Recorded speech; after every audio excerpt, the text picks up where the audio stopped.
Kidney শরীরের একটি গুরুত্বপূর্ণ অঙ্গ, যার মাধ্যমে বিষাক্ত দ্রব্য শরীর থেকে বের করে দেওয়া হয়। যে সমস্ত খাবার কিডনির জন্য উপকারী তার মধ্যে অন্যতম হলো পানি।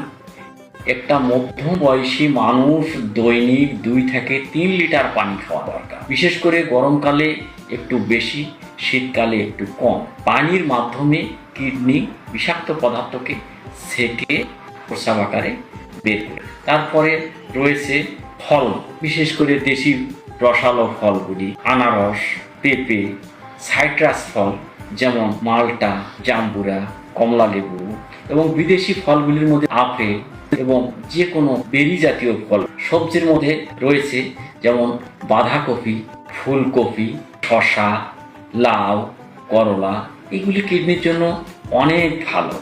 এবং প্রোটিন জাতীয় খাবার, বিশেষ করে ডিমের সাদা অংশ কিডনির জন্য যথেষ্ট ভালো। এবং মাছ কিডনির জন্য অতি ভালো খাদ্য। ইহা ছাড়াও মুরগির বুকের হাড়, কিন্তু চর্বি যেন কম থাকে। এবং ডাল থেকে প্রোটিন সহজে নেওয়া যায়।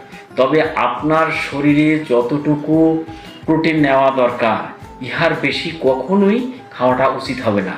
কেননা আমাদেরকে স্মরণ রাখতে হবে, প্রোটিন যেমন কিডনির জন্য ভালো, তেমনি অতিরিক্ত প্রোটিন কিডনিতে চাপ সৃষ্টি করতে পারে।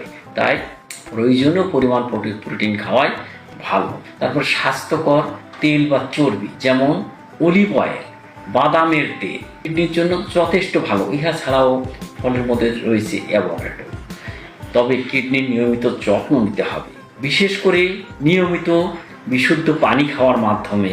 উচ্চ রক্তচাপ এবং ডায়াবেটিস নিয়ন্ত্রণ রাখতে হবে, কেননা উচ্চ রক্তচাপ এবং ডায়াবেটিস শরীরের কিডনি সহ গুরুত্বপূর্ণ অঙ্গগুলিকে বিকল করে দেয়। অতিরিক্ত লবণ খাওয়া থেকে বিরত থাকতে হবে।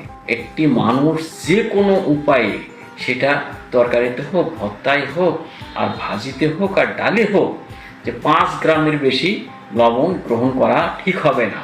তাহলে উহা কিডনির উপর চাপ সৃষ্টি করতে পারবে। এবং অপ্রয়োজনীয় ঔষধ সেবন করা যাবে না, বিশেষ করে ব্যথানাশক ঔষধ। ইহা কিডনির উপর প্রচণ্ড চাপ সৃষ্টি করে এবং বিকল করে দিতে পারে। ওজন নিয়ন্ত্রণ রাখতে হবে এবং ব্যায়াম করলে কিডনি ভালো থাকে। সর্বোপরি যে মাঝে মাঝে একটু ডাক্তারের চেক আপ করতে হবে যে কিডনির কোনো সমস্যা আছে কি না। সব মিলে আপনি নিয়মকানুন মেলে সুস্বাস্থ্য ভালো রাখার জন্য সঠিকভাবে খাদ্যগুলি ভালোভাবে খেলে কিডনি ভালো থাকবে। আসসালামু আলাইকুম। জনস্বার্থে